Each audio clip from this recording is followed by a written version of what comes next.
Good evening, ladies and gentlemen. Welcome to another edition of the X-Fan Show. This goon here is none other than Spurg. Hold on. So we were going to try to get you into the studio, but I had a little problem with my board and it fried. So I have to use just my one single mic. I don't care. No. We should, because we have actually a very, very special guest tonight. And if you've been paying attention to our show as of late, Arlington, we've been talking, scan that little QR code right up there in the corner above Arlington's head. We've been talking about the Continental Football League. That'll take you right to their website, all of that good stuff.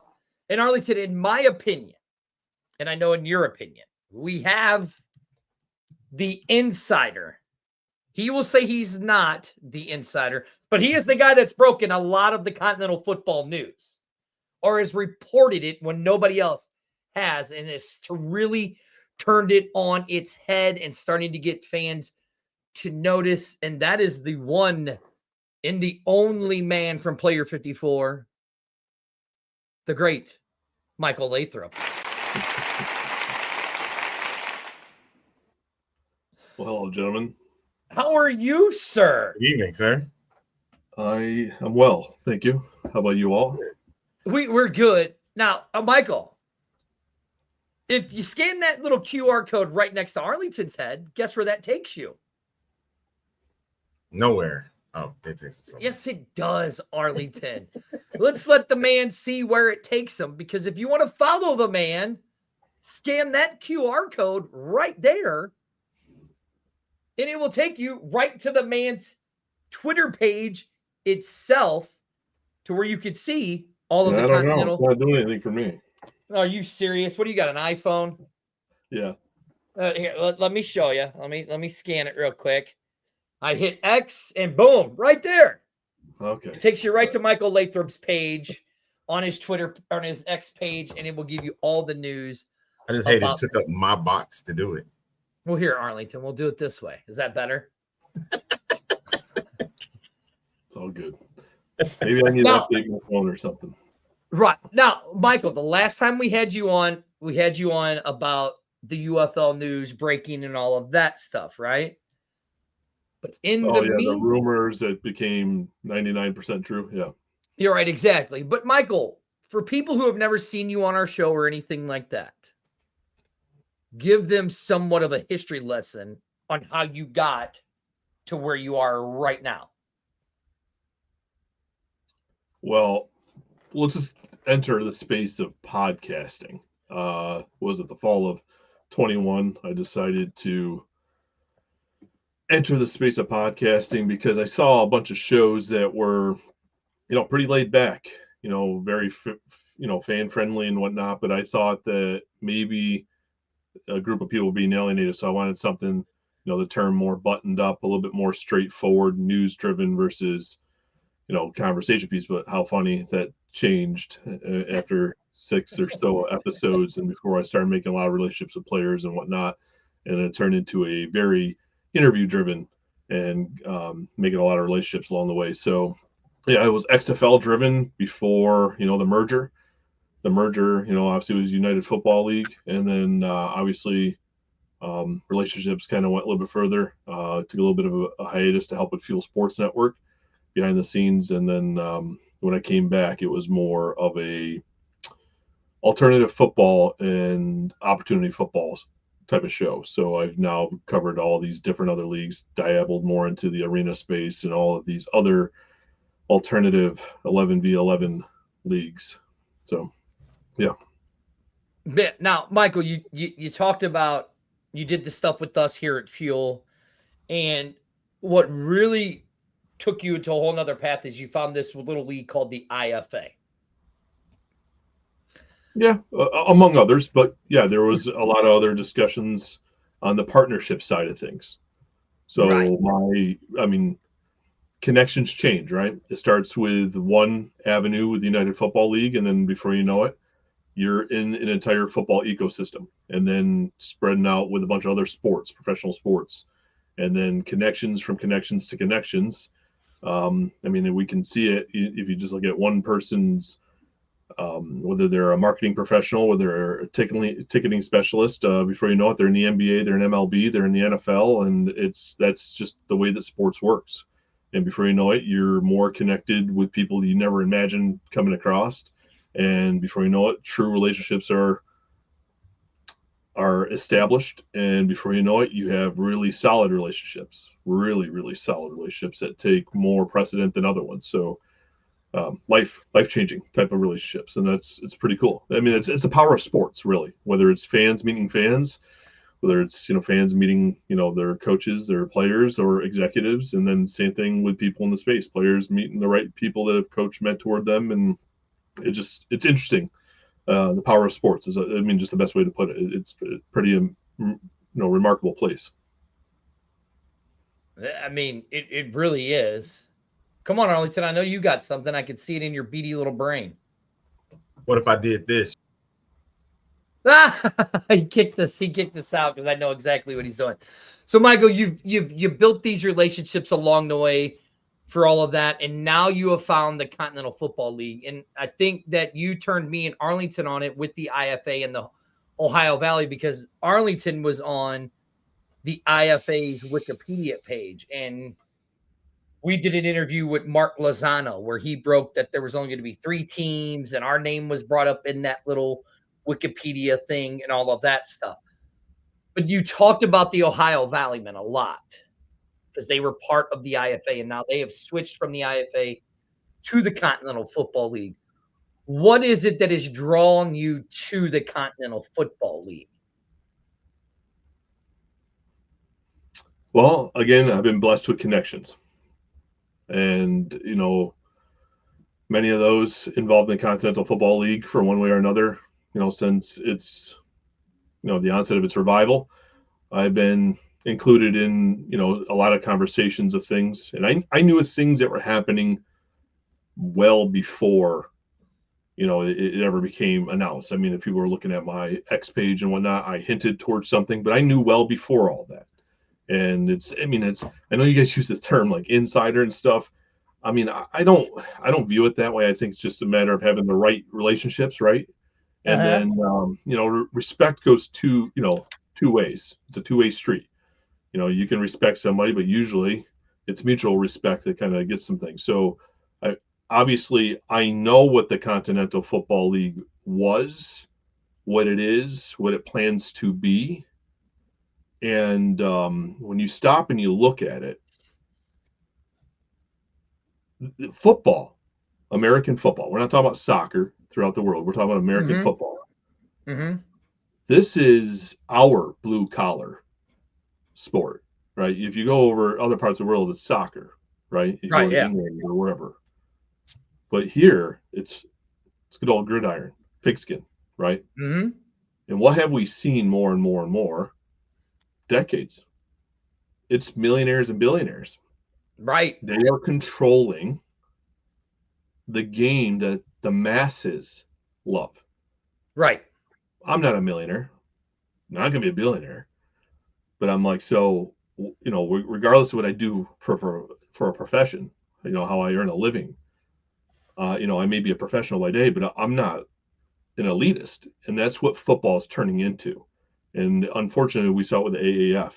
Saw it with the XFL, even though the first or the 2.0 version was headed in the right direction.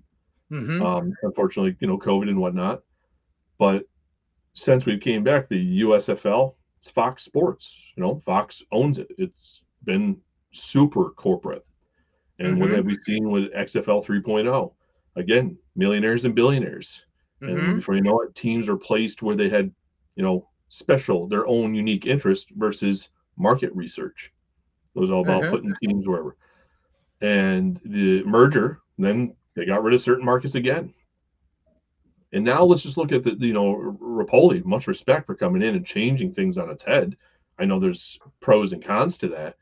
Right. But he's also, I don't think it's market research driven. I think, again, it's just whoever's new vision that comes in, and they forgot that this is a sport of the people. And when I look at the Continental Football League, I kind of took that long about way to come in. Continental Football League is not millionaires, billionaires, or elitists. These are not special projects from the people. These are football people, like Mm-hmm. long history tied to NCAA, the Canadian Football League, tied to the original XFL. These are football people that have been in it from every aspect, that know what football is, and they're giving it back to the people. We look at all this stuff in the UFL now, talking about what the fans want, right? There's a group that meets weekly to talk about, what can the league do better, right? And those are things that are being channeled up to, Rapoli staff. Mm-hmm. These are facts, whether people know it or not, and it's a little late for that. These You've just dumped San Antonio. You dumped Orlando. You're coming back to Orlando, and then you don't even give them an olive branch to have any say in it. You just completely give them a rebrand, new colors. I mean, like, talk about a disconnect. It's a little late for it. And there's a lot of people, and I mean, I'm not trying to come from a place of, we're being toxic or unrealistic. I mean, I think there comes a point, people, their fandom changes. Mm-hmm. So it's time to give it back to the people. And the Continental Football League is doing just that. These are not your major markets. I know San Antonio was just announced, but it's a market. San Antonio is a market that just continues to get dumped on. Mm-hmm. Regardless of how large the market is, the National Football League doesn't come, right? And every time they get it, they get a taste of something and it leaves. Mm-hmm. And this time, I think it's a little bit worse than the others. When the AAF left, the whole league was done. Right. Yeah. The XFL And merged. Arlington was a huge fan of the AAF, and it left. He really liked that. He's back there working on some of his stuff to get it straightened back up. I don't know. I texted him. I go, "What are you doing?" He goes, "Behind the scenes stuff. I got to get something fixed." I'm like, "All right." But he was a huge fan of the AAF. And I mean, that's kind of how we started the X Fan Show with the X Fan Show and the Alliance to Football. Is that's what we were focusing on. But I want to go back to something that you said. You talked about the San Antonio team, how they've been dumped on. And you're talking about how this the community. Right, yeah, the community.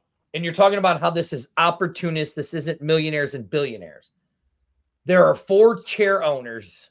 I guess we could talk about this, right? Because it's already on their website, the Toro's website. Right. Right? We could talk about this.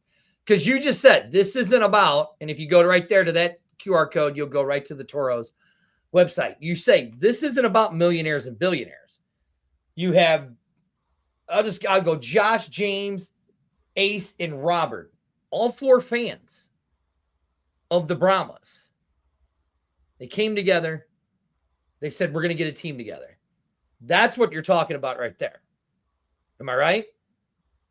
Well, yeah, even when it starts from the initial onset, before the inquiry turns into an official, expansion bid, right, to start the process, these are people that came together that, are not elitist by any means. Now, these people know the right people, right? They're in the right spaces. So I don't want to act like anybody that works your, basic of job just thinks that they can pull it off. It's going to take a group, and it's going to take a vision, right? And everything takes more. It takes money, but it's not millions of dollars here, people, to do this. I mean, the blueprint, they are literally taking the Ohio Valley Ironman's blueprint. And if anyone knows anything about the Ohio Valley Ironman, did not lose money despite the disaster of the lead up, the through 2025, whatever season the IFA had. You would think it would have been such a disaster. They were very well thought out, very localized, community driven, local sponsored. They didn't chase like sweet people that Right, buy yeah. sweet. They didn't chase people that are, the Fortune 500 companies that come in and buy these big sponsorships. They did everything right, and they just kept the vision on football, not overspending, not whatever. They just made sure the players were taken care of. Every player I ever spoke to, every coach on that staff that I've been in contact with, not one person had one bad thing to say, despite that whole debacle that was the IFA. The Ironman did it right. And so that tells me the blueprint And that's why they're listed as the flagship team for the Continental Football League. They are doing things right. And I mean, so let's look at this fandom, right? Mm-hmm.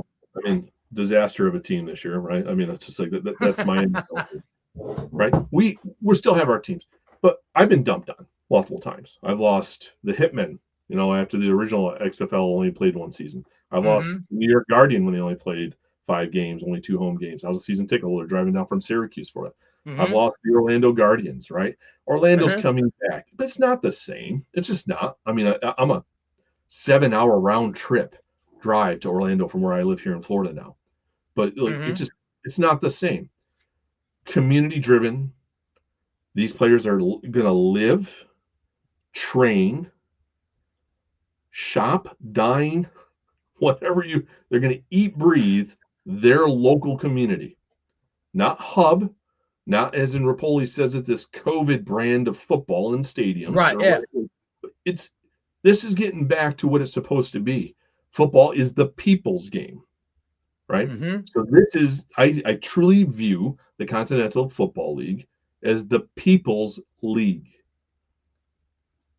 I don't see it any other way.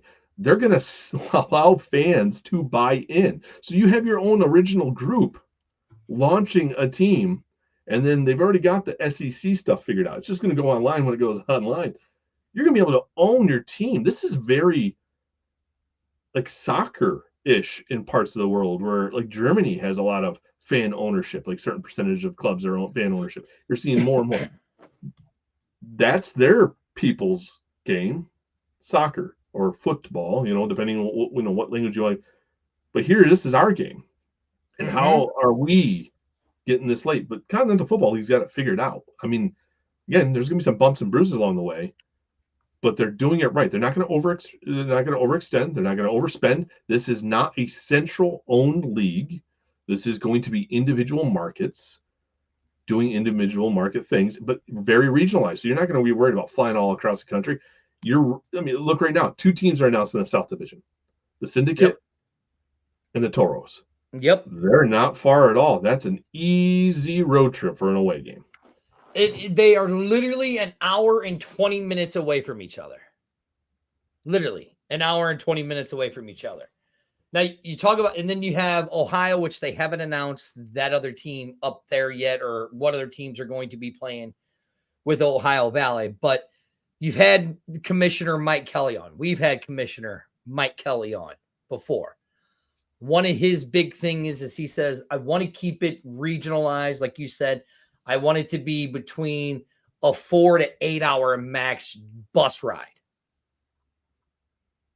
And why is that so important for this league right now to do it that way? Well, you got to walk before you run.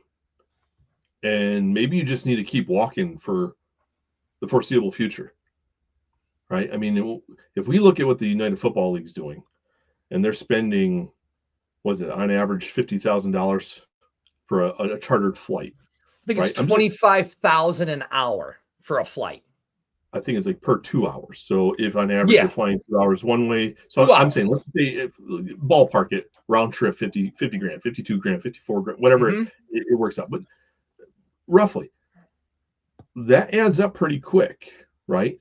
And if you got billionaires that are doing this as it's kind of their new little toy, their nice little passion project until they get tired with it. No, that's awesome. I'm like, great, enjoy it while you can. But that's not a sustainable model. It's not a feasible business. I mean, so like it comes to a point like that it's got to work out. So this league's going to do what's right. And I know all of the sayings. I get it hitting my comments all the time. I get the DMs. I get the emails. Why do you cover these semi-pro leagues? These are not semi-pro. This is not going to be any more semi-pro than what the United Football League is. United Football League are on 6-month contracts for their head coaches. They're on just seasonal, they don't get full year health insurance. They finally have an option for Cobra, but guess what? They're going to have to pay the Cobra for it. They only make like $50-some thousand. Most people that have multiple families are not living off $55,000. Not athletes that are paying for, their their meals, and I understand meals are something, but they got to eat. They got to train all year. They're going to have trainers. They're going to have facilities, that they're going to pay. They don't have that home now. They got to travel back. So I'm just saying, like, they're not any more semi-pro than the people that are living out of hotels for 6 months. Well, yeah, because me and Arlington talked about what makes a team pro, what makes a league pro, and what makes a team semi-pro or minor league. And the XFL, I think it was like 6 different points. Oh, here he comes. Arlington, Michael's talking about semi-pro with pro, right? And we did that a couple weeks back where we compared what the UFL really was, and it basically is a minor league football league.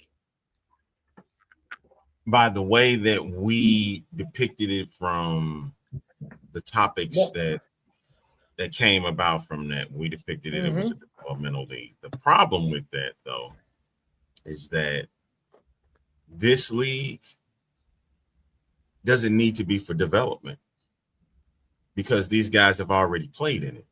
These guys have been in these camps for it. So what's development about it? The same way you and I, Dirty, we look at NXT. Is it really development, or is it because we wrestling guys? When you look wrestling at NXT, guys, it's not really development. If it's considered development, it's to go on to participate in WWE main roster to make program. yourself better.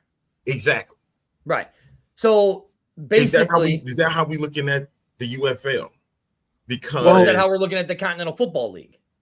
Well, why don't we look at it in this context? If AAA baseball is full of not only guys coming from single A, moving up to double A to eventually AAA, we have guys bouncing back out of the majors, right? Whether it's rehab assignments, whether they might have had maybe they just got pulled up for X amount of games, they went to the show, but they come back and now they play another couple of years back in AAA ball. Let's look at the AHL for hockey. Guys go up, guys come down. There's a bunch of guys that made it to the NHL, made it to the big time in hockey, but they're back in the AHL. Let's look at the G League. How many guys are coming from the G League going up to the NBA, or how many guys have been in the NBA that are back in the G League? All of them are minor league no matter what. But here's the difference. The difference is with the NFL, they don't have one. They don't have a league that does it. If we consider them minor league, the minor league group that they use is the NCAA college football. But even with that being said, all the leagues that you mentioned, Michael, they're all affiliated with the major sport. They all are affiliated with that. The AHL with the NHL, the G League with the NBA, AAA, AA, single A, they all affiliated with Major League Baseball. The NFL is the only league that does not have a developmental league where they can just jump from one league to the next. They have to go to other leagues that they're never even affiliated with just to say, hey, we want to see what these guys even are about. Now, also, the thing is with these different leagues is that there's different systems that you have to deal with here. And even if you're going to be selected for that, you are one in the slight few. Do not get me wrong. I want the guys to be there. They deserve an opportunity to get there. But let's be real here. Would you rather be holding a clipboard where you're not going to get very little opportunity to be it? Come on, let's be honest with ourselves. Or you could be a star in a league where you are going to play a good 3 to 5 years. That's why I hate when Mike Rapoli sat there and made a statement saying that if you've been in this league 5 years, you do not need to be here. That is the dumbest thing you could have ever said to put out a league that you're getting behind. It's not development. It's a pro league that you're not even competing against in the spring. You had to get him going, didn't you, Michael? Well, hold on. We all have different viewpoints, right? I mean, he's mad at Mike Rapoli. But I mean, we could be aligned 80% of our aligned of thinking. It's just going to be 20% that we're different. Well, why don't we look at it this way?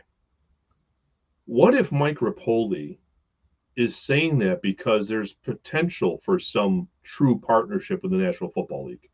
What if the National Football League is actually telling him, Mike, if there is ever a pathway, the smallest possibility, this is what your league has to be. If it's not, we're not interested.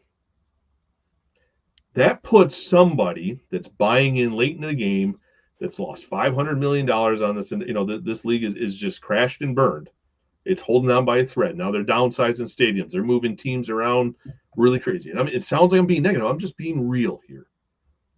This is a last-ditch effort, right? So if the National Football League is giving you that slight possibility and you're trying to figure it out, now's the time to make all of the changes you have to make that cash cow buy in, or to get a significant partnership that's going to legitimize you, right, to the eyes of the casual sports fan, right? And NFL's king.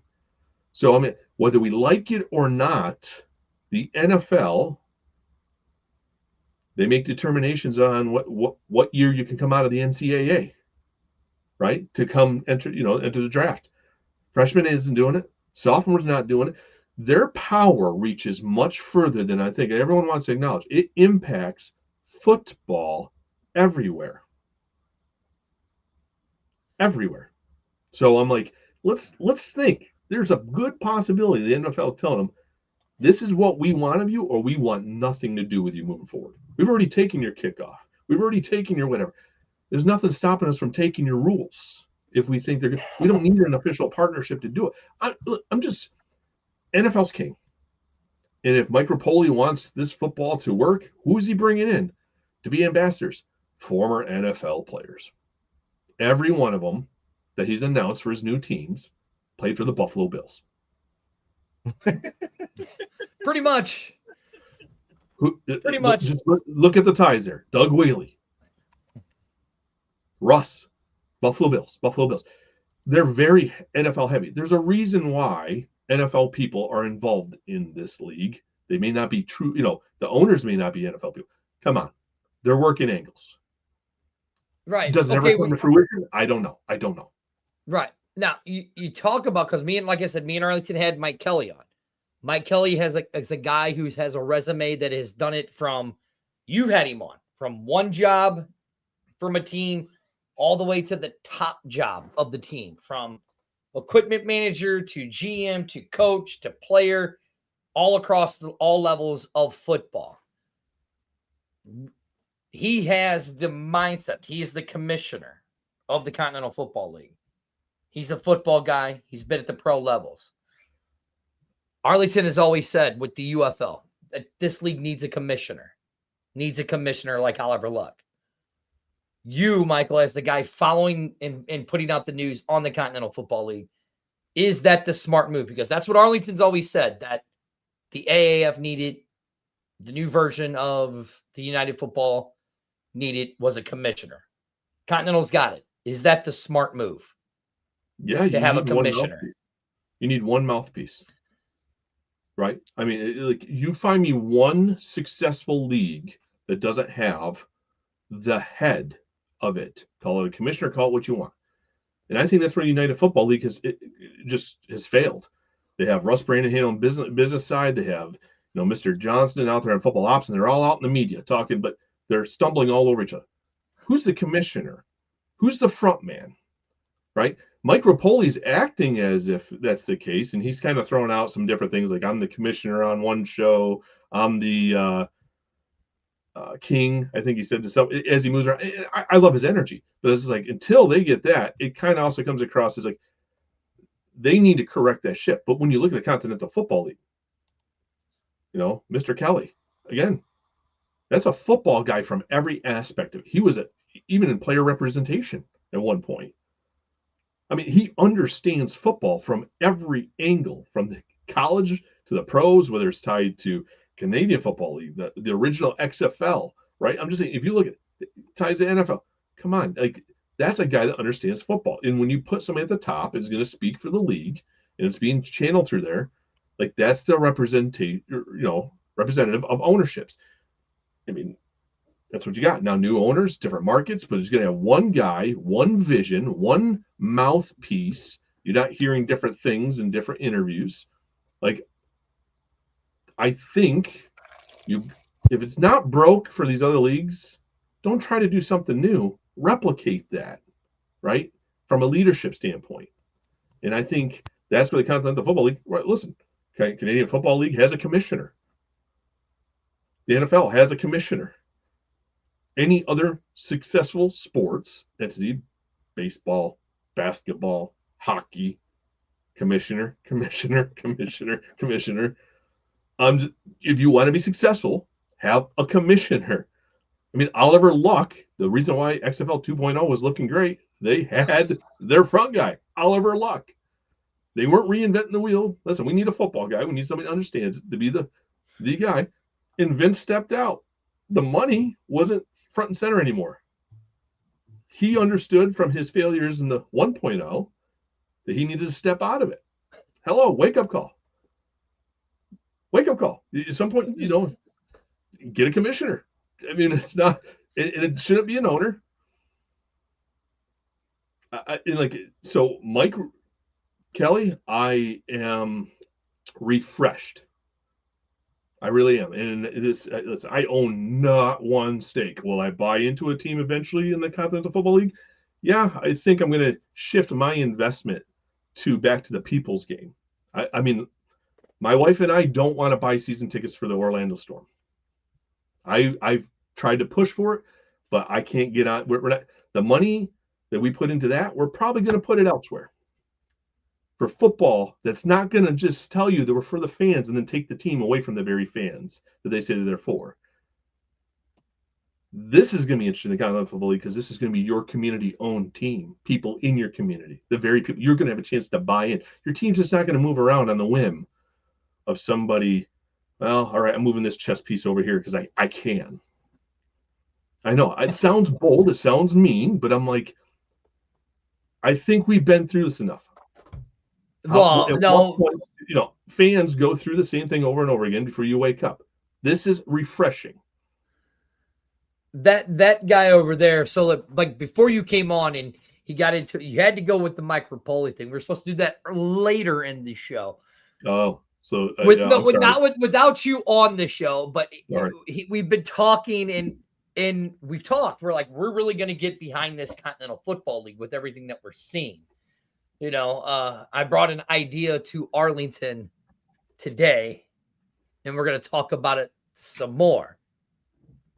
But Michael, so we have the 3 teams for the Continental Football League. We have the Ohio Valleymen, there's Texas Syndicate, and the San Antonio Toros. Those are the teams that have announced. Now we're talking 215 days away, right? Roughly to the start of their season. I know you probably can't say anything, but like geographically, where could we be looking? Like geographically. All right. So Commissioner's been on your show. He's been on my show. Yep. He's been on the Rod Peterson show. He's been on a number of shows, right? Yep. He has said what he said. 8-hour drives by bus or less. Okay. Don't try to run from each city 8 hours in every direction. Be like, okay, this is no, stop. The entire division has to fit farthest point to farthest point 8 hours on a bus. So if I'm looking at the north, I know a little bit more, but I'm not going to say it. I'm not going to say it. But if you were to say, okay, where does this division for the north go?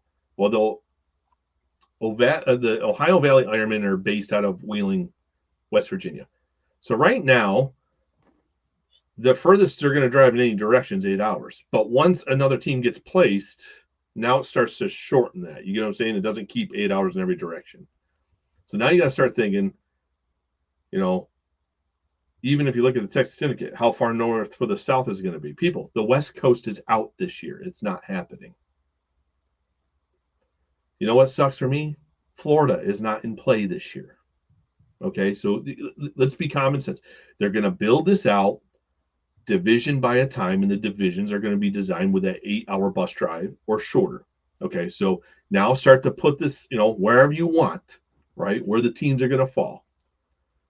But for year one, this is what it's going to be. Year two, things open up a little bit. I'm not saying that there's a guarantee, but year two, that's kind of right. New year, new opportunities, right? So, but for year one, we have a South Division that's going to be pretty, driven with that Texas area. So, I mean, there's only limited states that are going to be within drives of 8 hours from either one of those teams, right? But now you have to think about off from San Antonio, because San Antonio is the further south team. So what is 8 hours north, west? Well, I mean, you can't drive into the Gulf. I mean, right? Yeah. Put some teams now, on an air, some ship or something. So, Arlington, you know me, I like to play, and Michael, you were way more buttoned up on us, and this is the X Fan Show. I'm Spurg, that's Arlington. We are joined, as me and Arlington like to say, the insider of the Continental. No, you say it. I don't never say it. You on your own on that one, sir. Oh, okay. Yeah, I'm not Adam Scheffner, Ian Rappaport. Come on. I mean, like I just have some good relationships, and I know a few things, but I'm not breaking anything, people. There's no reason to break anything. It's just if something slips, I have some serious apologizing to do to the people that I have relationships with. I don't think you've met anything slip, because here's what. So, like you say, an 8-hour road trip from Wheeling, West Virginia, that if you were the guy, that's where you would look at. So I Google it, I do it. You're talking Toronto, you're talking Manikaw City Islands there in Michigan.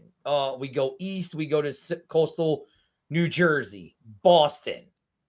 You go south, Asheville, Carolina, Charleston, Carolina. Arlington, are you ready for this one? But I don't think it'll work, because if you remember what Michael said, it's got to be 8 hours from, like, if it's a team, and he didn't say a team, but I'll just say a team in New Jersey. St. Louis is 8 hours from Wheeling, West Virginia, but we're way further away from New Jersey, so I don't see St. Louis getting a team. So when you say that and you show that radius, Michael, and as you're a fan that's watching this league grow, that's kind of exciting to see some of those cities that are in that area, in that 8-hour radius. It's kind of exciting to know that this league is a fan-built league. Am I wrong or am I right? Well, I mean, I think rivalries matter. I mean, you can play up anything as a rivalry.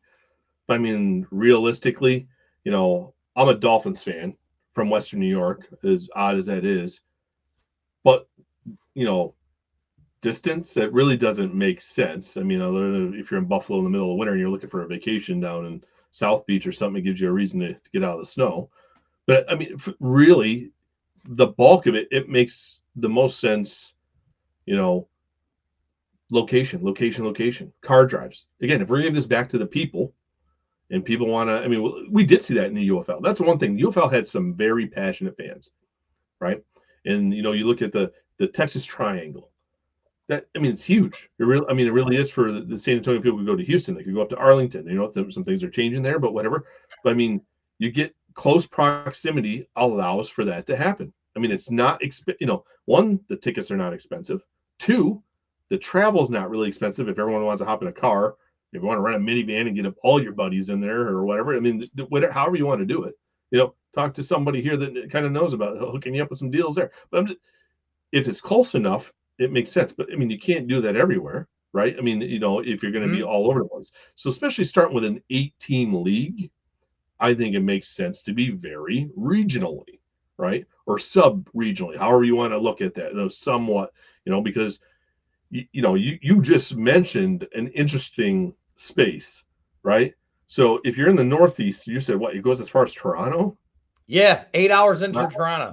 That seems like a stretch, but I mean, okay, if Toronto's in it, in South Carolina, I mean, like those people, I don't see really aligning in a rivalry. I mean, right? Yeah, no.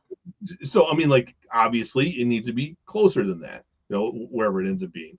I mean, if you have like-minded people, Manny's team's right there in the heart of, well, I'd say the AFC North Division, right? If you look at that, look at some of the really deep rivalries between the Steelers and Browns, the Browns and the Ravens, because of just the way that team left, right? I mean, it's not that far to really make it. But I mean, like if you think about it, Cincinnati, it's all right there. That I think is probably one of the best all-around rivalries for all the teams involved. I mean, you guys may argue, I don't know what it means to go into the NFL, right? I mean, like when I think about it, like each team, I think like if you look at the AFC North, it might be the best rivalry with all, between all of them, where it's not like, okay, well, we only hate one team or we only really care. They really kind of bag everybody on each other. Yes, everybody. Yeah, like, everybody. So if you can replicate that, that's awesome. Right. All right, the same in the NFC East, but Dallas is more south. But that's a whole nother story between Jerry Jones and the teams that decided to go up against. But also, I'm going back as we're talking about this Continental Football League, going back looking at the original first season of the league in '65. They had 2 teams in Canada. That was even more profound to even know that. And then you had what's funny is that majority of the teams, the 10 teams that they had, 9 of them were Mid-Atlantic up to Northeast. And then you had the one team that was all the way down in Orlando, Florida. The Panthers, yeah. And so that was like kind of crazy. But here's the thing was they all were on the East.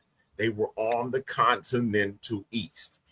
And that is the thing with that type of region. And, more teams got in. I think by the time the thing ended, it was 22 teams that we had with the Continental Football League learning on that. So I'm like, it's possible.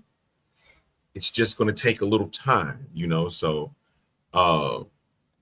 8, like you said, just seems like it's best as of now. And almost had to put it in a diagonal kind of direction. You know what I mean? Like you have your team, like you have 4 one side and 4 going up. I know you're saying 8 hours is what they're looking at, but that just seems to make more sense in the direction that they have to go if they want to meet that type of what's the word I'm looking for? I guess direction at this place at this point, That's how you want to. It'll tell you a lot more when the second team gets announced in the North Division. Like right now, I think you really get to see what it's going to be for the South, right? So you have 2 teams announced, and it kind of gets you, all right, well, it's really put 8 hours between Austin and San Antonio, and now draw out your circle, because really now it's got to be, right? So like if you get a better idea. Now, those 2 are very close, so it kind of still doesn't move the needle much. But when we see the second team announced here for the North Division, I think that's when we'll start to get an idea, okay, is it going to be more North? Is it going to be more, Central? Is it going to be more Southern? Like, I think we'll get that glimpse of what it will really look like. And, I mean, when you look at the Northeast, it's just densely populated. I mean, the East Coast in general is pretty densely populated. The Northeast is very densely populated. So, I mean, it would be hard to believe that you don't see a team up that way, right? I'm just saying that just based off populations and, more people means more likely interest and stuff like that. So, I mean, if you're looking at things like that, that's probably where you're looking, right? I know that, again, South Carolina, even if it comes as far as South Carolina, there's nothing regionally really close for, a road trip. That's going to be either way. It's something I would have to fly to go, if I want to attend a game for this league, right? In year 1, whatever's going to happen in year 2, who knows? But year 1, it's going to be a trip planned. So I get it. Some people are just going to be left out for year 1. I mean, it's no different than let's look back to the UFL. There's nobody on the West Coast there either, right? So I mean, it's not always going to work out. So now, Michael, with the way Arlington said, a lot of the teams was on the East Coast. You had the 1 team in Florida. And if you look at, like you're saying, with the 2 teams in Texas, with Austin and San Antonio. So I do an 8-hour thing there, right? And I use San Antonio because it's like you said, you want to make it where it's from the furthest most southern spot. You'd want to make it from there. Austin is an hour and a half. Now, Arlington, you lived in that area for a few years, right? Now, Arlington, you heard what Michael said. So let me ask you this, Arlington. Just in Texas alone, you could do Amarillo, Texas, which is 8 hours away. You could do El Paso, which is 7.5 to 8 hours away. It just seems You could farther, but yeah, okay. Yeah, Arlington, you could go all the way into deep Mexico, into the northern east part of Mexico.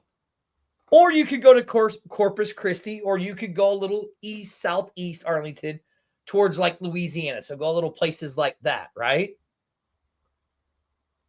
What do you think about that, Arlington? To El Paso, you got to be able to reach into Oklahoma, can't you?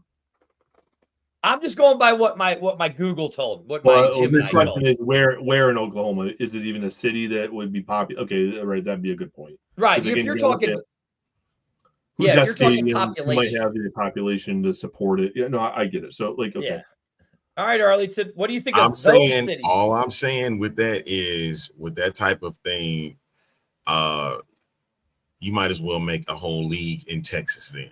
That's the case is. You might as well make it, because the reason I'm saying it is so many cities, and Texas is a big football state. So and actually they have actually tried that before about 50 years ago. I was going to say, did we not see when San Antonio won the division? It was a Texas division. And when they went and played in the championship against the Indianapolis team that the Toros won, and what was that, 69 for the Continental? Yeah. Okay. Yeah. I mean, are they replicating that on purpose? I don't know. No. I mean, is it just the luck of the draw? I mean, like, man, it does kind of connect with the Continental Football League, though, wouldn't it? But yeah, I will applaud the fact that they did that. It's the very first professional football team in San Antonio, and they're making their return. That's like, I'm actually, that's cool for that. If you go on Twitter, you can see the flyer that they put up about the game, and it's actually, it's pretty awesome. When you really think about that. That's why I don't think that professional football was ever going to die off in San Antonio. They may have lost the team, but they were already going to regain another. And I think pro football should be in San Antonio. Like, seriously, like there's a need for it. I get it. The Alamo Dome wasn't the best. It didn't work out the way that it should have, but that still provides for other cities like them, even Austin. I love it. They deserve to have a football team in that city. It's a great place to play. Can I make a little plea here? Yeah, go ahead. I know that Horns Forward just did their farewell show. Okay, I know they just did their farewell show, but I know your guys' reach with the fandom is all over the place. I want to make a plea to Horns Forward to come back. Your name doesn't even have to die. Just drop the yellow. Stop it. Put the horn in red. The Horns Forward matches just change the colors. Just change the colors. The new flag and just carry it. This is your community team. You can still keep doing your Horns Forward. Just have it. It doesn't die. That's what I'm saying. Is perfect for you guys. You guys have gone through the ringer since the AAF. Just embrace it. You guys have already just imagine you're already the people, already the voice of the people and stuff. Texas talking, Horns Forward, Brahma Bullet. I mean, all these people. It all fits. Change the color. Brahma part may be a little odd, but the Horns Forward and stuff, it's perfect. Just a small plea. Just a small plea. To be honest, to be honest, I'm seriously debating on kicking both of you off this show because I don't want to keep hearing going Horns Forward. It irritated me. It's as bad as Cacall. It's as bad as Cacall here in St. Louis. But listen, it doesn't. You might die. just have a team not to root for. Die. It does not die, yo. And you know it. look elsewhere to root for another team. But I'm rooting for this team. Click on that link right there, the Texas Syndicate. I did a prayer last night that the first game is it the Texas Syndicate versus the San Antonio Toros. Click on that link right there. There's nothing wrong with the red and black with it. It actually gives I it do a like the more red and black. I dominant do like the color red and black. than yellow and black. I get what they were All right, going let's for. get back on topic Yes, it because is. I know we got to talk some UFL stuff, and Michael is here to talk Shoot, continental dude, football. it's almost the end of the show. Yeah, no, talk continental football. Well, we could go over a little bit because I know Jersey wants to come on and talk some continental or UFL stuff with us, so we'll bring him on after Michael. Michael, Continental Football League, it's about the fans, right? It's about the fans. Yeah. You, as a guy and as a fan, me and Arlington, we've talked about this privately. We want this league to succeed. We're throwing our name, the X Fan Show behind the entire Continental Football League. We'll later say what teams we're going to be really rooting for, but right now we're throwing our name in behind the entire Continental Football League to help it grow because it's a fan-driven league, and that's what we are, a fan-driven show. You, as a guy who knows things, and as a fan, how long do you, as a fan, how long do you think this league is going to last as a fan? It is not a one and done. Not like the AAF, not like the IFA. Were they even really a one and done? I know it's going to sound really harsh what I'm going to say about the IFA because that's unfortunate because I made some very good connections with that league. You did, right? You did, and I know I told a lot of people that I thought that looked really solid, right? But I mean, the very different thing there. The very different thing there is that a few of the teams weren't up to par, right? And I've been blessed to have multiple phone conversations, text conversations with Jason Adams. And I know at some point, some of the articles and stuff I've written probably didn't come across. But I owed it to the players to do that stuff, right? I owed it to the coaches that weren't getting paid in Baltimore to do that stuff. If you have one or two teams that are not taking care of their business, that league fell apart before it even got a chance to kick off. That is true. Okay. I guess where I'm going to say is it's easy to say, well, this person had some association here or there. Okay. That's the football ecosystem in a nutshell, man. I don't care who, everyone's coached someplace, played someplace, been in a front office someplace for somebody else, somewhere else, and they all know each other, good, bad, or ugly. So be careful of trying to connect those dots. What I mean is, if the blueprint came in late to the IFA, had no intentions of playing in 2025, were planning on playing in 2026 and got rushed to come into the league, and they didn't lose money despite the debacle, the pure madness that was. And this is the blueprint that is being used to launch this league. They are the flagship team. This is, the whole premise is focused on what this team has done. And now it's being replicated. It's not millionaires. It's not billionaires. They're not going to go trying to find the biggest stadiums, the flashiest stadiums, even the coolest MLS stadiums. They're not going to do it. They're going to find the right venues for the right price, and they're going to focus on getting the fan first aspect done. They're not going to just worry about the bottom line. I'm telling you, the Ironmen did not lose money. And if you go back and you look at their broadcasts, that was stuff they pulled together all as it was coming apart. If that organization did not lose money and could pull that off, imagine knowing what they know now and sharing that with all of this lead up time and controlling it themselves, now knowing what went wrong with the other leagues or the other teams that they were going to be affiliated with.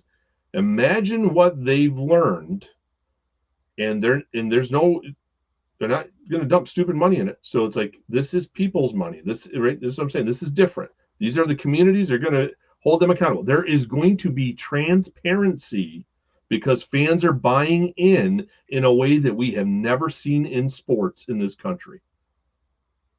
There's going to be just imagine that. This is what I'm trying to. If people can't fathom that this is different, then you're going to walk around with your head in the clouds, your head in the sand for the rest of your life. This is different. The league is different. The teams are different. And the fact that they're going to, it's just not NFL light on the rules, the continental shifts coming. This is not Grandpa's Football League. Right. Well, it's funny because me and Arlington have talked about the continental shift. And Michael, I know I've talked to you privately about the continental shift. Now, Arlington, I know we're kind of interested to see how this is going to work on an American field. Because I had Joey on Outlaw Sports last night talking about it. He says it's going to be interesting how this works on an American field with having the rules of the continental shift in that fourth quarter. I mean, Michael, by hearing you say all this, it just makes me even more excited for this league and stuff like that. Like, I didn't really have to convince this guy over here much like I did with the IFA. And I was like, look, dude, we're going to get Commissioner Kelly on from the Continental Football League. He's like, oh, man, is this league really going to make it? And I'm like, I don't know, but I've looked at the website. But Renee, I think it will translate well. I think it will. You have to give it a shot. Arlington, what do you think? Do you think it will translate well, the continental shift? What does that tell you? Well, I see it this way. Okay. Right? The game of football has been changing. Mm-hmm. Right? The NFL took a long time to really kind of come around on certain aspects. But, we see it with the XFL, USFL, the different technologies, the different changing of the way that, the game's being played. We see the Canadian Football League is making changes of their own to now start to Americanize it in certain ways, not completely, but certain ways. Right. If the game is going to start coming closer together from all of its odd, it's like the octopus and tentacles, right? If it's all starting to become more centralized, things are starting to get more streamlined, the modernization of this game, why can't we see the Canadian and the American side start becoming more entwined into the game? If these players are playing in a minor league system, trying to navigate to the NFL, and the Continental Football League is already admitted they're double A football, right? Right, they have. Right, we're not single A. We're not planning on being triple A. We're going to be double A football. So this is a pathway league. We are going to help develop the players and give them the opportunity. Well, there's opportunity north of the border. So why is it that you're just only trying to play an American game? Why don't you just give us a quarter? It's just a taste to see it on an American field. Well, let's start seeing the waggle in motion. Let's see, the defense line up that extra yard. Let's start seeing the 3 downs, and that's going to become very pass heavy, very pass heavy. The fourth quarter is going to be off the hook. It'll be weird for most people that haven't, embraced the Canadian Football League, but I think it's changing. The sport we love has been changing. The quarterback, you can't touch a quarterback today versus how you used to be able to touch them back in the 80s and 90s, man. Dan Marino would love to play. Oh, Dan Marino would love to play in today. Warren Moon and Dan Marino would love to play in today's game. Just imagine some of these. So what I'm saying is the game is evolving. The rules are changing, right? Significantly, more and more. The game's coming closer from these differences. So I know I text somebody when I first saw it, and I was like, oh no, this could be the first nail in the coffin. I said it. I said it to somebody. And I know that my contacts at the Continental Football League are not going to like it, but I'm like, man, at first, then I thought about, like, man, what am I hesitant about? Like, no, this is going to be a breath of fresh air. Fourth quarter is going to come up, and man, you can't play conservative ball for 3 quarters. And not only that, imagine what this is going to do to the way you build your rosters. If you're building your roster in a more balanced play scheme, right? With your defense, you're trying to be prepared for the run, the pass, right? Well, the game's going to completely change in the fourth quarter. So now I don't think we see a lot of power backs in this league. I think you're going to see a lot of your third down backs type of guys, right? They're going to be running backs, but they're going to be more receiving guys. They're going to be able to run and receive. I think like the power backs, unfortunately, maybe the Continental Football League is not for you. But think about the pass heavy, the waggle, right? I mean, now you're going to worry about speed, right? Guys are going to get that, the acceleration off the line. Well, that you only have 40 some players after that's going to translate to the rest of the game. Yeah. Right. You're probably going to see a lot more no huddle because the time the play clock's going to be much shorter 20 in the seconds. fourth quarter. But are you going to adopt some version of a faster way of play for the other three quarters? Because we're not just going to be like flick the switch, continental shifts coming in. We got to try to make it so it's not as earth shattering to our style of play. We're going to have to try to play something closer to this. I think we're going to see a much faster game overall out of this. I don't think we're going to probably see as many huddles throughout the rest of the three quarters. I think teams are going to adopt, let's get going. Let's get into it. I think we're going to see faster players. I think it just, again, different. And think about that. Defenses are going to have to be built to handle that. Right. So I'm talking about the sexy side of the ball. Defenses are going to have to be built to focus on those shifts. But again, I think it's going to impact the roster, right? So that means we could be looking at another Legion of Boom defense. Listen, hold on, man. When you said that, it reminded me, because I think people forget, back in 2020, remember the game clock was 25 seconds. Yeah. Remember that? And because of that, that means what they were wanting to do is speed the game up. They wanted coaches to be more creative, and they wanted that to allow more offenses to get more opportunities to score and be quick about it, which also leads defenses to be more prepared for that type of system. Now you're implementing this in the Continental Football League with 20 seconds, and you have to be very quick and think these things through, like seriously, because if you don't, it's going to be a problem for not just the coaches themselves, but also the players, because they have to keep up with that type of speed. Your stamina is going to mean everything in the fourth quarter. Everything. Yeah, that's true. That is. All right, Michael, we're going to get this. We got to get to our NFL picks, and we got to get some UFL stuff. Tell people where they can find you, because I know your new episode just dropped with head coach Michael Coleman at over there at the Player 54 podcast. So tell people where they can find you, or they can click on this little link, right? Not that link. That's the wrong link. Well, it's simple. Just at the Mike Lathrop on X, on Instagram. If you just type in at Player 54 podcast on either, you'll find it, and obviously Player 54 podcast on Facebook. So you'll find me. There it is. Well, yeah, you can actually click on that link right there. Click on that link right there in my head. That'll take you right to Michael's Twitter page, X page. Michael, we're going to get you on as we get some more teams announced, get closer to the season, if that's okay with you. Yeah, I'd love to. All right. Well, thank you for joining us, buddy. Thank you for having me. All right. Well, we will see you.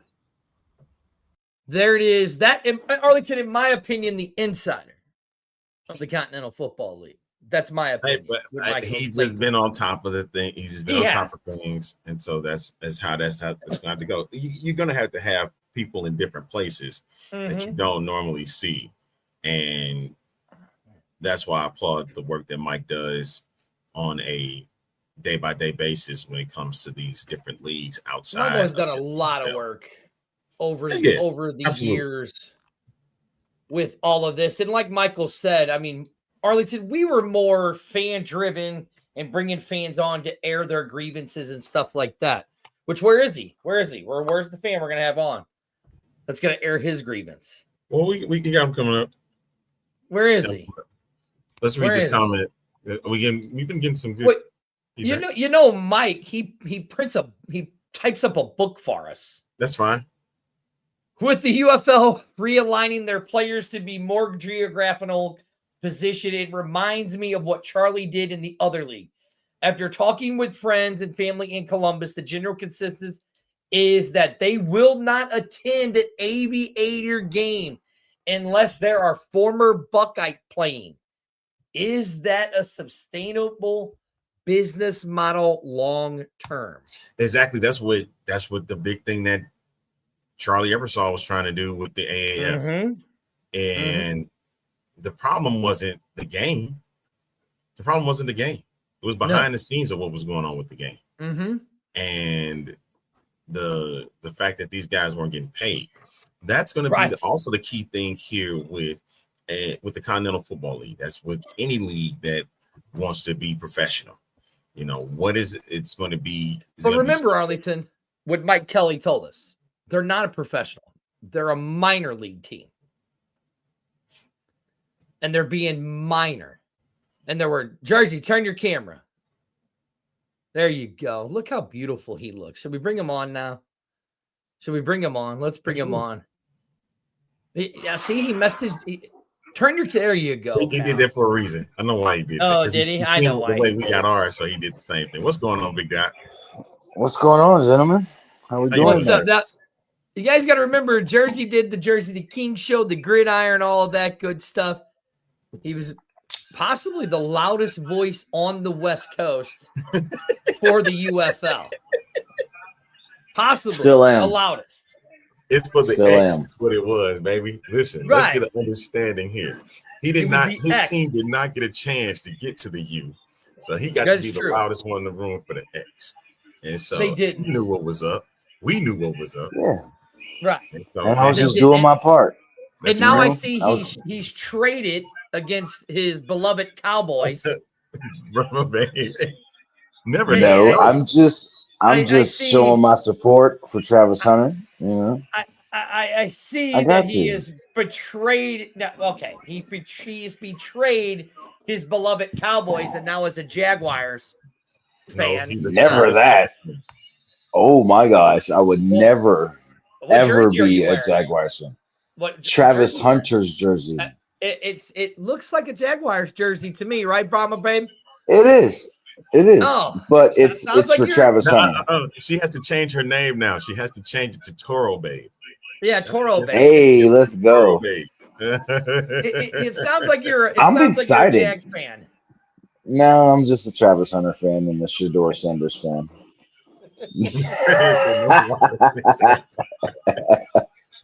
No one would ever, in their right mind, unless they're from Florida, be a Jaguars fan. Just saying. But no, I'm happy to be here. It's been a long time since I've been on the air. It has, and I'm excited because there's some things coming. Bro, you was just on the air just last week. Yeah, you were just on the air last week. It wasn't last week. Show. Or 2 weeks, 3 weeks ago. It was 3 weeks ago. Okay. 3 weeks ago. But I'm saying my permanent stay is coming back. The return is imminent. But I don't know if anyone who's seen my activity on social media, but yeah, some things are in the works. What, you're all capital letters yelling at people? You know, listen, I am passionate about things that I talk about. Right. Yes, I am. Yeah. So sometimes I may speak in capital letters, and that's just the way it comes off. Oh yeah, that's the way it comes off. All right. Herb was gonna piss me off today. I figured. You know, but I just want to let everybody know that I love you guys. Thank you for all the support over the years, and I have not forgot about anyone. In fact, can I do it, Arlington? Go ahead, man. That's why you're here. That's why we let you come on. All right. The Jersey the King show is coming back. That's scary. I will be back in 2 weeks. Get prepared. It's going to be a huge show because, of course, the Aces have won their 3rd championship in 4 years. That is true. That is true. The Vegas Golden Knights are looking towards getting their second Stanley Cup this season. We've got That's the true. tools. The Raiders, Not believe this, man. and then yeah. You guys got a new wait, you guys got a new arena team coming, a new arena football team coming. Yeah. You know. I'm just Listen, saying. the IFL is our home. Okay, the Vegas Nighthawks, the real caca. You can have We the call. are the IFL champions of 2025. There's a lot coming for this return of the Jersey the King show. So I want Well, you guys to be prepared. You got the Athletics coming. We've got the A's coming. We've got possibly an NBA team coming in the next 2 years, 3 years possibly. And Tom Brady, my guy, business guy. What's up with this UFL team for 2020 or for 2030 or possibly Arlington. 2028? This What's going on? Hold on.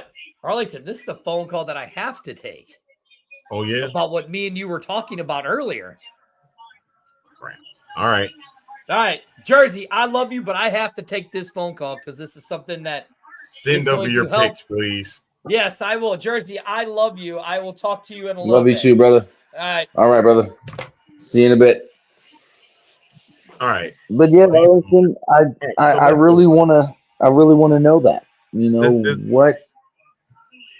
We had a phone. If you guys want to know, real quick, if you guys want to know the latest and best news coming out of Vegas, you know where to find me.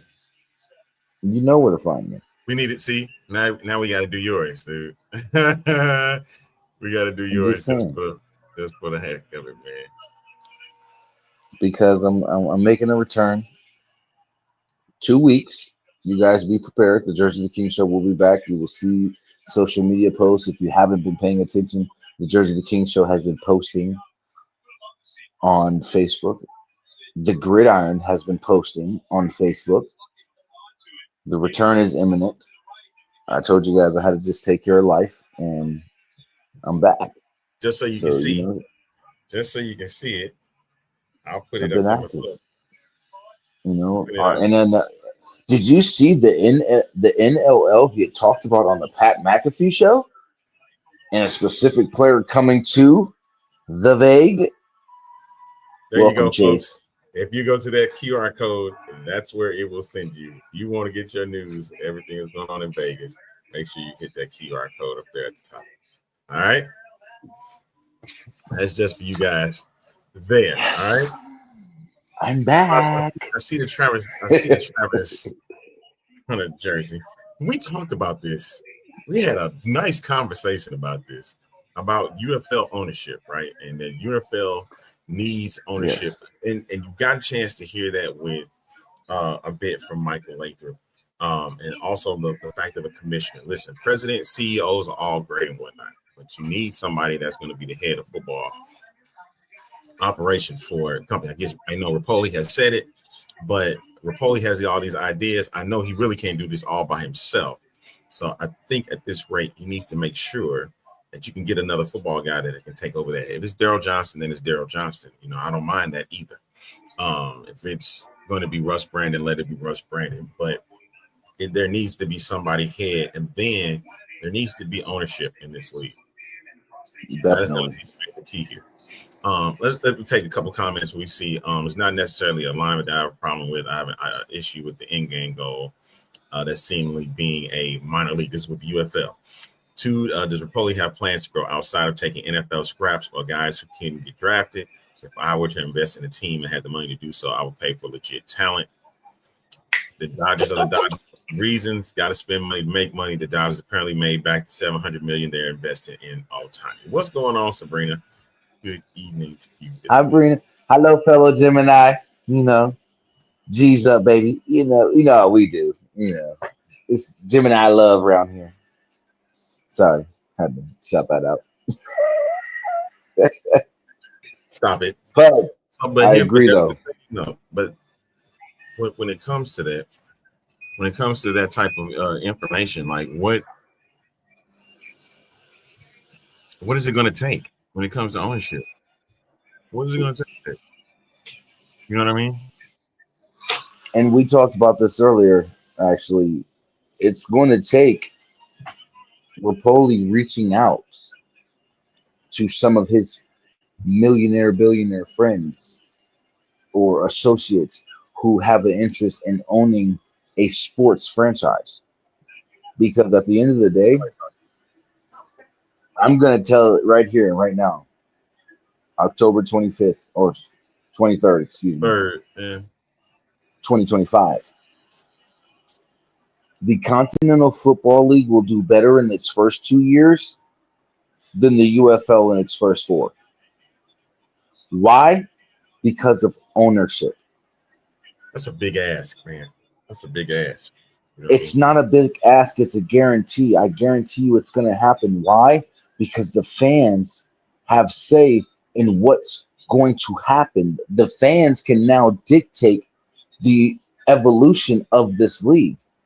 If the UFL were to take a page out of the Green Bay Packers book or even the revival of this Continental Football League's book and allow fans to buy into these teams along with team owners, now you're taking a huge cost away from the league that's burdening them. It's been burdening them since the beginning. You have to spend all your money on everything: advertising, salaries for coaches and players, room and board, food, training, the whole nine, medical benefits, the whole nine. You have to pay for it all.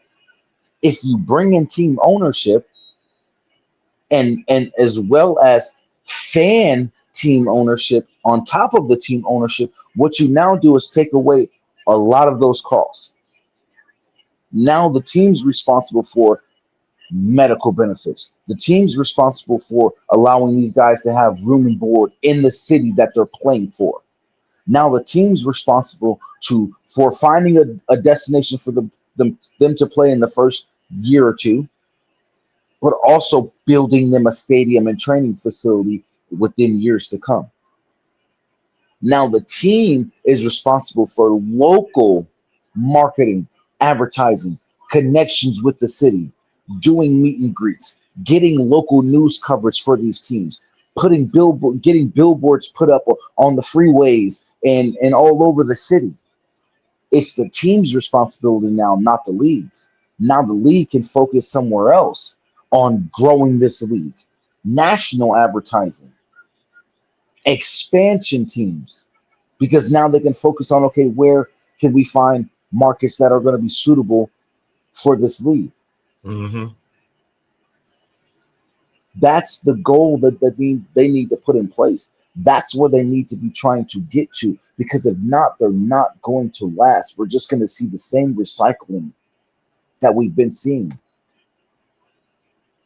Thanks. Like, granted, I'm excited for Columbus. I'm excited for Louisville. I'm excited for Orlando once again. But I feel the same way as Mike does, as Michael Lathrop does. It's not the same in Orlando. It just doesn't feel the same. But I'm excited for it. I'm excited for that team, or for that city to get a team again. Right. You got to go through another hashtag, another a venue, another get it. It's another opportunity. Listen, in the last 6 years, 7, if you want to go further than that, you looked at an Orlando Apollos team, the AAF. You've had the Orlando Guardians back in 2023, and now you got the Orlando Storm, right? So you had Tampa with the Vipers. So Florida has had their opportunities with it, and it just hasn't panned out. I get it. You want to change the optics and whatnot. What makes you think that this time is going to be the better time than it was in the previous years? Because believe it or not, you want to get back to what you saw in 2019, because in 2019, between them and San Antonio, they were head-to-head on competition for best attendance. I get it. You want to go into these soccer stadiums. You want to sit back and say, hey, this is something for optics. We want to make it look better. But at this realm right now, this is your third iteration of having professional football in Orlando. That's what's going to make it a little bit more difficult because the newness has worn off. St. Louis. Let's get an understanding. We understand that the best team with the attendance was St. Louis, but if you look at it, the roller coaster ride is starting to go down because the newness has worn off. And that team can't carry a league by itself, fan base wise. I must say, Not haven't one seen it the team. last 3 seasons. But I'm saying that can't, like we keep saying, that can't last forever. That can't gain you sustainability. That ain't gonna put more asses in seats. And that's why we're saying that. And honestly, Mike Rapoli has lied to his people, lied to the people already. And what I'm going by is there was that whole thing. Now you can sit here and say, well, he was just playing. Don't make the statement if you just playing. I want 5,000 season ticket deposits and only 2,200 popped up. And oh, that was a great effort, but we still keeping your team. So why would you even do that in the first place when you already had planned that was a To team that was keep going to them. be there? Exactly. And Oh, I think a lot of inspiration of that came from Moose, because we know how much Moose wants football in Birmingham. We're gonna put it out there. Yeah, we're talking about the Birmingham Stallions ordeal. well, yeah, you They would talk about the technically should Birmingham. not be here because they only got 2,200 out of the 2,000 to 2,200 out of the 5,000 that he requested live on air or nationally on air and put it out there. And that's the thing, though. We understand the history of the Birmingham Stallions being the back-to-back champions in the USFL and then being the inaugural UFL champ. So yes, there's nothing wrong with it. My thing is, don't sit out there and be like, "Hey, I want you guys to do this." You do, and you give a little effort, and you still haven't kept anyway. Mm-hmm.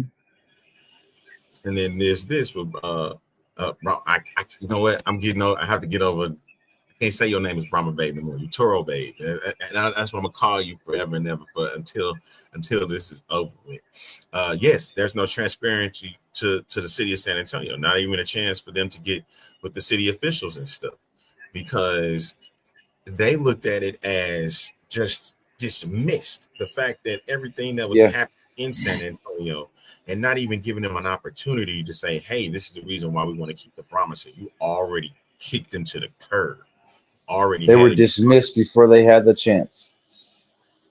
And then you look You at know what I these mean? guys, you know, how you talked about the fact that in the past, I get it. The Ford Field stuff it cost too much. I get it. I do get that. They did not have a chance to really have a say on what they were doing. They saying, hey, we're just going to suspend these guys and the potential coming back up there in 2028 is there. Well, dang, okay. And then Memphis, or according to what's been said, that the sponsor with Fred Smith went to crap when he died. So, and plus nobody was showing up at the game, no way. When you Right. have 4,000 people showing up at these games, it's It's never not good. sustainability. It's never a good option look. So I hate to put it on that part, but yeah, that's you have to go. So I feel bad for the players because the players have had to deal with losing their gigs now that they're not going to be a part of this league. They're going to, if anything, they might not even be a part of the league period next season. Right. Because remember what Rapoli was saying. Rapoli was like, well, I want guys that's either played in Columbus or played for Ohio State or played for Kentucky or played for Louisville or played for UCF or played for South Florida. Like, He wants to keep it regional now. why now? And Why not? Because you want to accept what happened with Charlie's league. And again, the same thing applies. I get it. You have your teams, but you're going to want somebody, you're going to want somewhat of a name If you're presenting these guys on a national network, you're presenting them on a national network every week. They're not playing on some cable channel. They're not streaming. What I mean by streaming, they're not on some other streaming app. They're playing their game on a national network.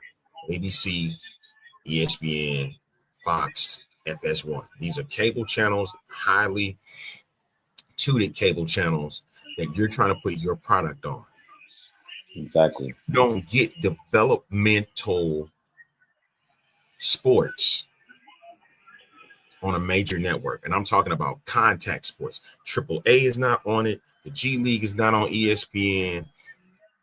You don't have the AHL. They're not featured on ABC, Fox, or those type of stations. These are national network games. So how are you going to sit here and feed to me that this product that you're putting out here, you just want to get regional guys to play on a national network? If you nationalize the league, you better give a product that is professional. Exactly. You can't call this a development league. And this is the thing. We keep talking about this. This is what kills me. And It kills me. Don't get me wrong with Michael Lathrop is saying. Lathrop is making valid points about what the league, the UFL, is supposed to be about, right? But the problem is you're playing your game to the world to see. Mm-hmm. You're not playing like, God forbid, the IFA did on YouTube. You're not playing these games on Tubi. You're not playing these games on something small. This is a big platform that you chose to put the United Football League in.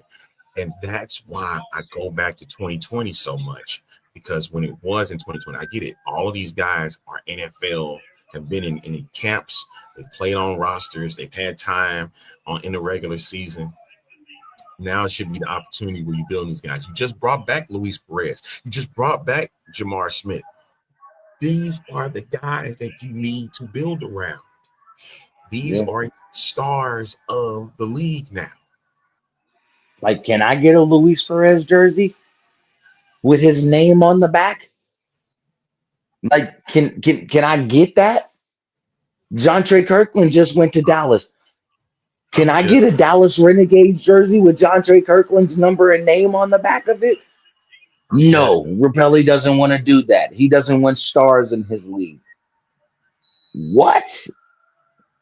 Because he said, there's players. I want to get you guys to the NFL. But not every player's going to make it. And guess what? They're cool with that. Here's the thing, Mike Rapoli, if you're out there listening or watching, they're okay with that. They know that they're not going to make it to the NFL. But if they can become a star in the UFL and help carry this league into the future, why wouldn't you want that?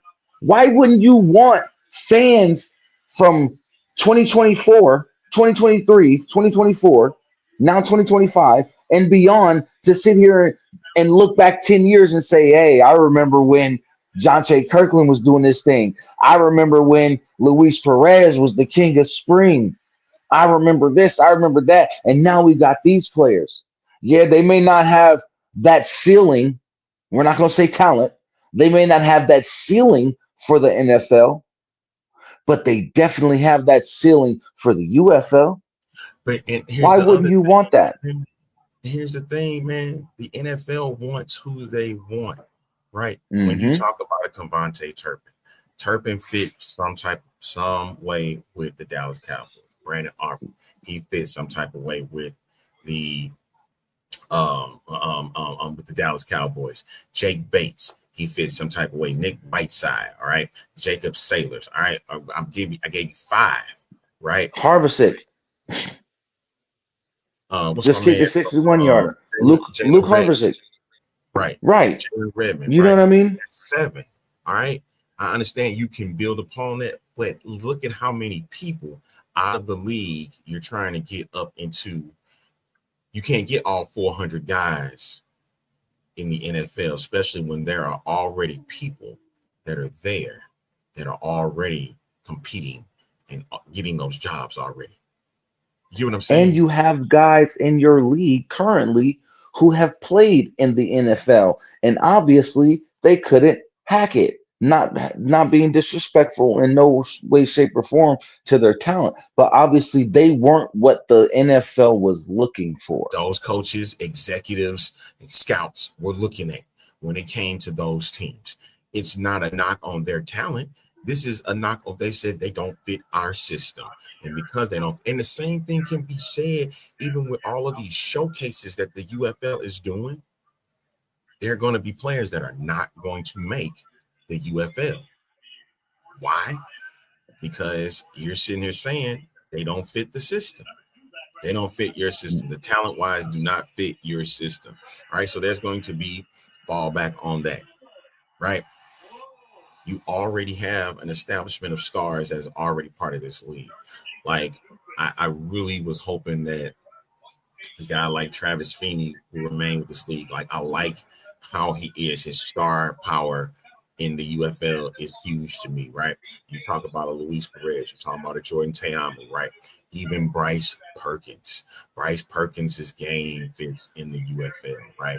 I understand the ceiling was raised. He got a Super Bowl ring with the Rams. Didn't get a lot of playing time, but it's like, okay, you got that part, right? Why don't you just go ahead and jump off and show what you got in the UFL, man? Keep doing your thing in the UFL. You're getting rewarded for what you're doing in the UFL. You were the most valuable player in the UFL. Same thing with Jordan Teamu being the MVP of the championship game in the UFL, right? I know those are accolades that you want the NFL team to say that, look, I can do this thing.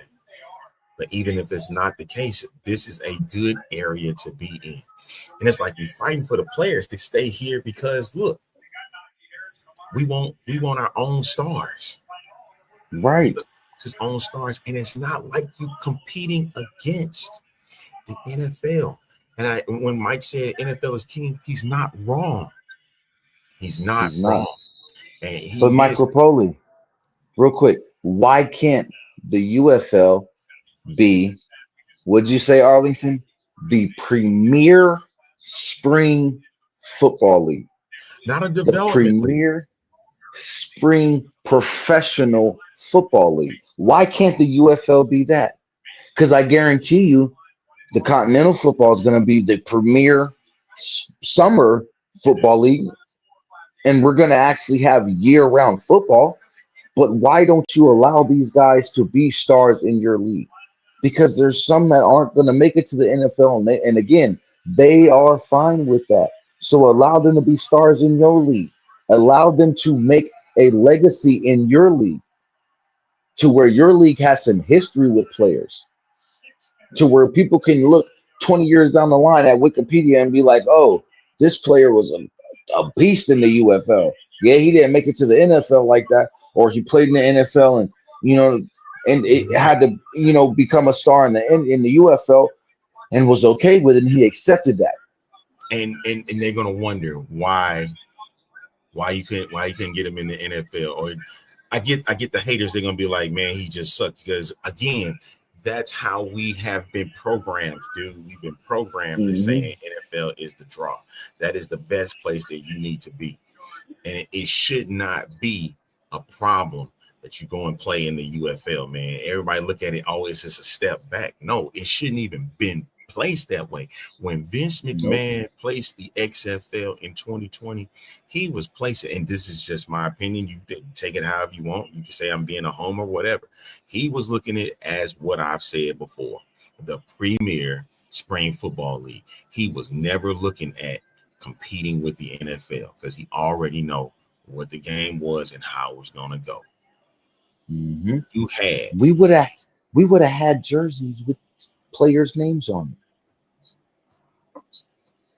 Man, just maybe saying. You know what I mean. That ain't nothing wrong with that. And PJ Walker, Houston Roughnecks jersey. Yo,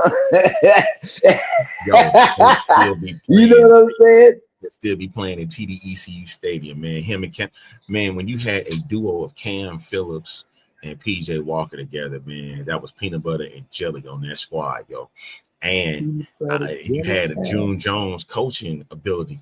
Imagine with an AJ Smith looking like that, even now with the group that he was rolling with the 23 Roughnecks, with the Brandon Silvers and the John Trey Kirklands and stuff. That pairing was actually pretty dope too before he got hurt. But that's what my thing that was missing, man. Like the McCarron to Hakeem, no hands Butler that y'all like to call him so much. But my thing was that he ain't got no hands. That was the pairing. Is my point. When it came to those squads, man. Remember when the Battlehawks probably had one of the biggest, best moments in spring football history back in 2020 when they did the end around on the kickoff. That need to get talked about a little bit more often, man. Like, because when Joe Powell scored that touchdown, man, that was terrific. Like, just remember the aura of how all of that was played out. And I get it. Haters did not like the fact. Haters were sitting there trashing it because it wasn't the NFL. So freaking what? So freaking what, man? That's a league unlike no other, man. It was fun. And it's crazy that you say it, because there's some fans out there that I know personally who are semi-football players. They're semi-pro football players. And they say the same thing. Oh, the UFL this, the UFL that, and they're bashing. You ain't got enough talent to be in the NFL. You're playing in a semi-pro league. You possibly could go be a star in the UFL, not the NFL, but you could probably go be a star in the UFL. And once they get intelligent enough to add in team ownership, you might, your team owner might come to you like, well, look, you worth, $500,000. You worth almost $1 million because you're a star in this league. You have that fan base backing you. You have that star power in this league. You got enough people wanting to buy your jersey. Why wouldn't you, like, that's what kills me with Michael Foley. Like, why wouldn't you want a battle of merch sales, jersey sales? Who's selling the most jerseys in your league? The NFL does it. If you want to be so much like we was talking about earlier, Arlington, if you want to be so much like the NFL, why won't you mimic the NFL? Right, because it's like Mike kept saying, they pulling everything from the UFL or pulling from this league. But you can't do the same thing on the other side, right? Oh, because exactly. The NFL is team ownership. You bowing at the knee. You want to see if you can make this a development league for the NFL. If you don't do certain things right, we're gonna say no. And that's where that's how I already felt, man. I'm like, dude, when you do that and you kiss in the ring, it's almost like, bro, I don't even want to be a part of that, man. Because I'm looking for somebody dare to be different. I've always looked for somebody that wants to be different than what it was before. And it's like every time somebody dares to be different, it gets squashed. And I hate that. That we can sit here and criticize and whatnot. And then when it comes down to speaking on certain people or certain things, it gets frowned upon. But you doing the dirt, come on now. And now you want to shun people because of that. Oh, let me not go too deep into that. But we know. Let me not. But I get what you're saying. Like, you can't be hypocritical. And in a way, it's like you're being hypocritical because you're like, oh, we want to be like the NFL, but we don't want to do this and we don't want to do that. We can be, you can't. If you can't see the vision for the future, he talks about he wants to bring expansion in 2028, 2020, or 2028, 2030, 2032, 2034, yada, yada, yada, every 2 years. If you don't bring in team ownership, we won't see 2028. I'm saying it here on the X-Fan Show, October 23rd, 2025. If the UFL does not get ownership into play, team ownership, they will not see a 2028 expansion. And I'm not trying to be harsh or disrespectful or bashing the league or anything. It's from a business standpoint.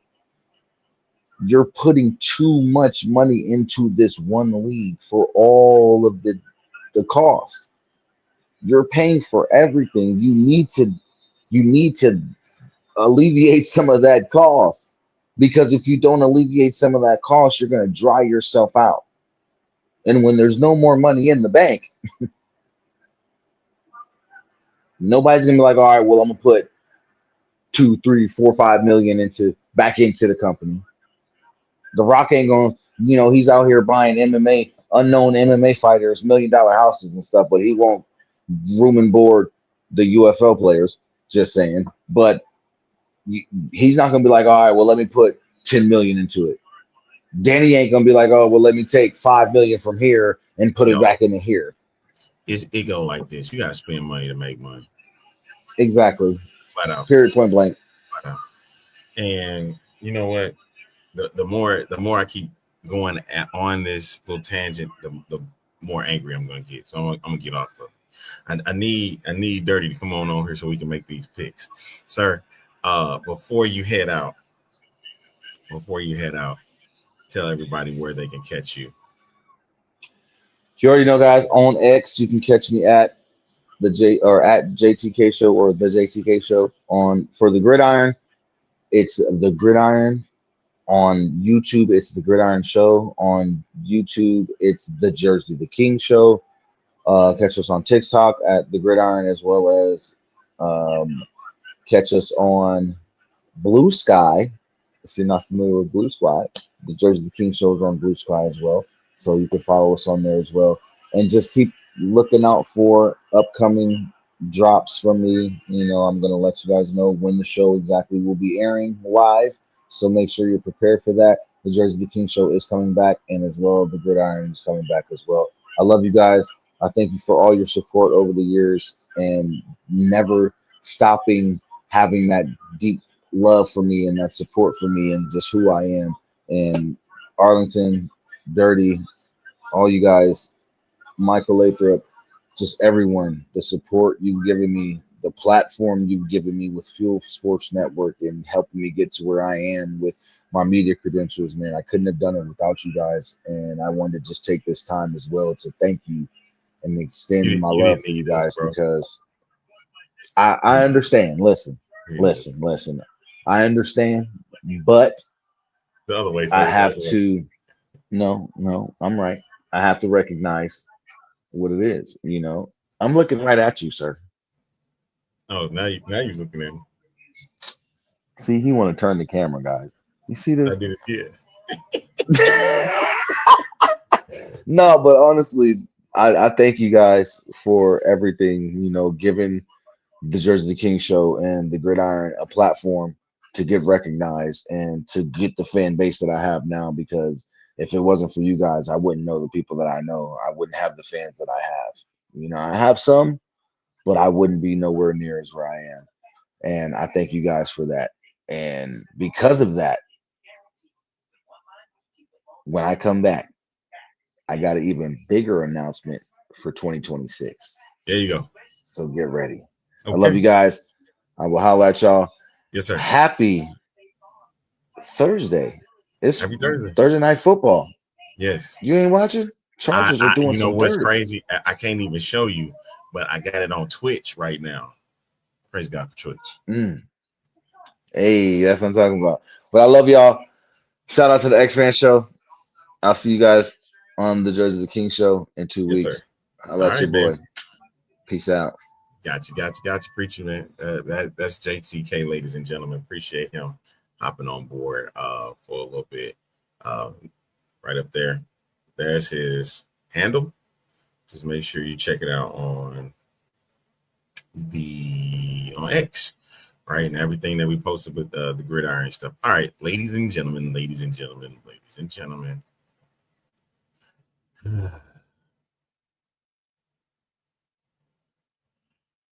It's now time for one of my favorite parts of the show. CX Fan Show's NFL picks. And since he ain't even back in, I'm just gonna go ahead and give mine. Now you can get mad at me all you want about the first pick because we couldn't announce it because we was doing live on the show. Dirty picked the Vikings like a dummy. I picked the Chargers. Say, like I said, say whatever you want. Okay, say whatever you want.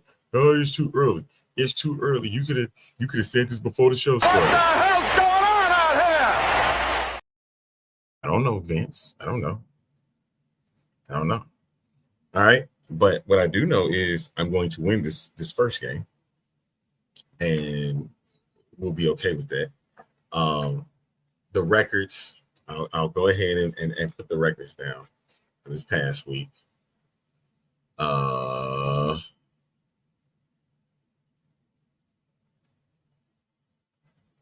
Let's see.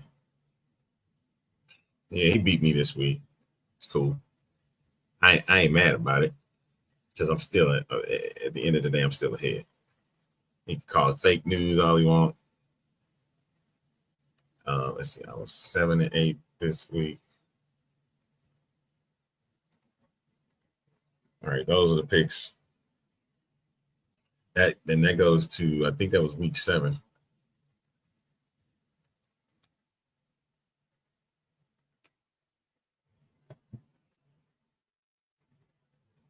Oh, okay. We're getting some news. All right.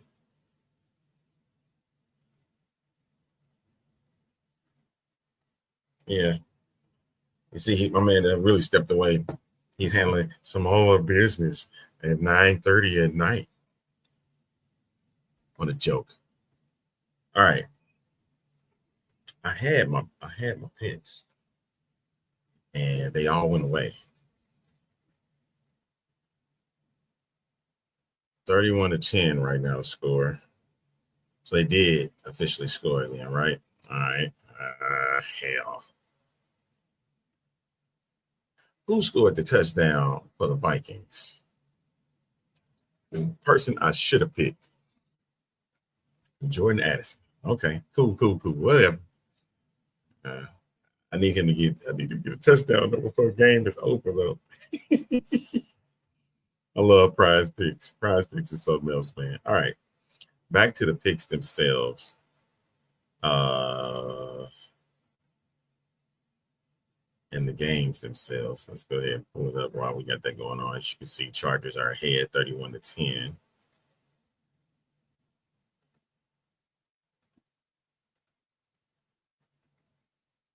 And boom. It's courtesy of Yahoo Sports. Let's see, Dolphins and the Falcons. Is that another morning game? No, are we done with those morning games? I'm sick of these morning games now. All right.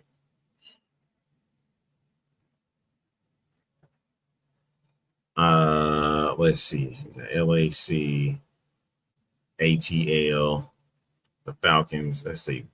Said Bears and Ravens. What's the status on Lamar coming into this Thursday game? I say he's at practice. He said he's still limited. Said, oh gosh, that's a hard one. The hell with it. I'm going with Chicago. The Jets and the Bengals. Fortunately, Cincinnati. Bills. Is he here? He back with us now?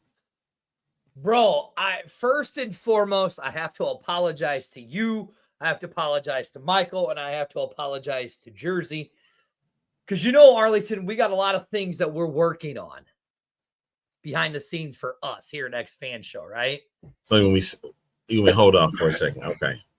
Yeah, and that phone call that I had to take was on some of the stuff that me and you are working on behind the scenes for ourselves as a whole.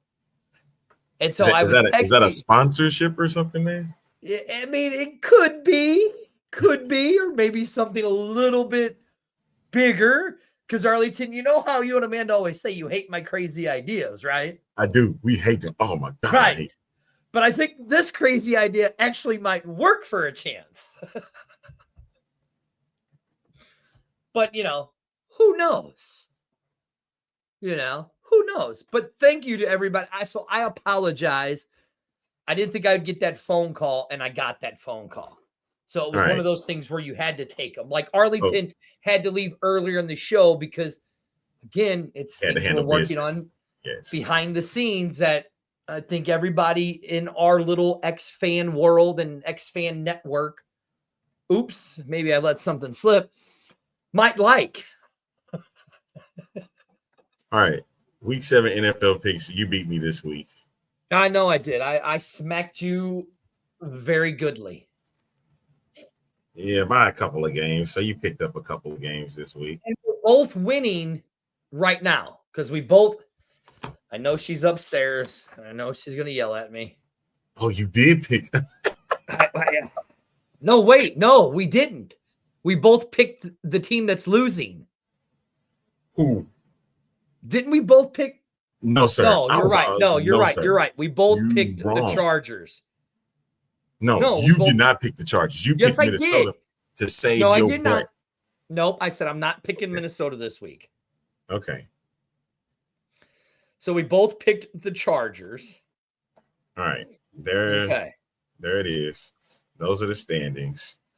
64-43-1 for me, 60-47-1. So you picked up 2 games. That's fake news. That's fake news. You picked up 2 games, bro. It's That's okay. fake news.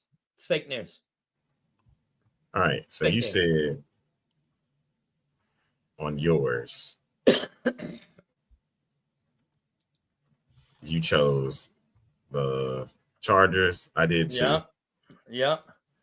So we have the Dolphins. And Falcons. Listen, screw the Dolphins. Unless they get Shador Sanders, I ain't picking the Dolphins again. Ever again.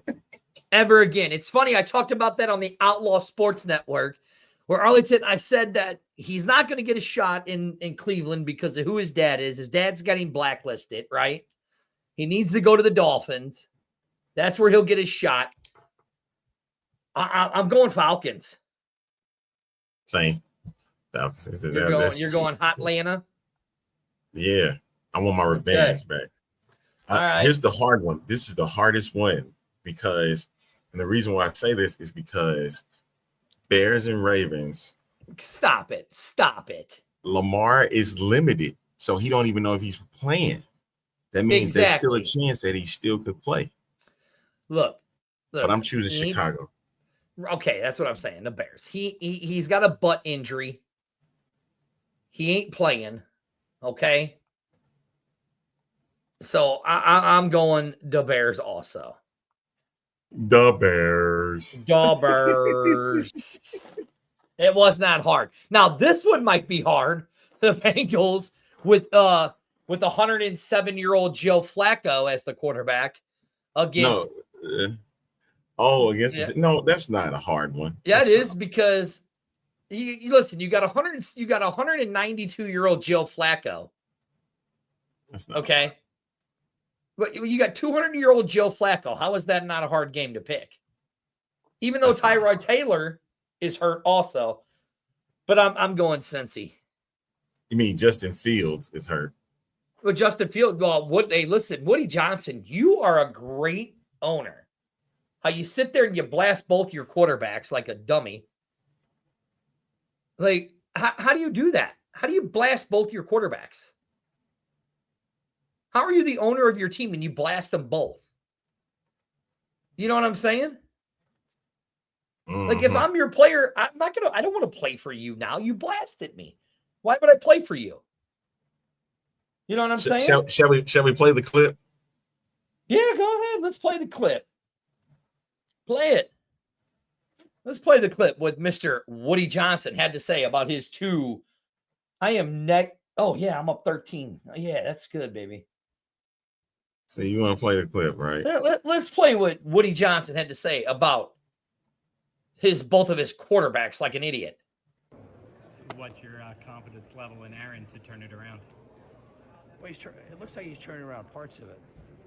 You know, it's hard when you have a quarterback with, with a rating that we got. You know, he has the ability, but something just is not jiving.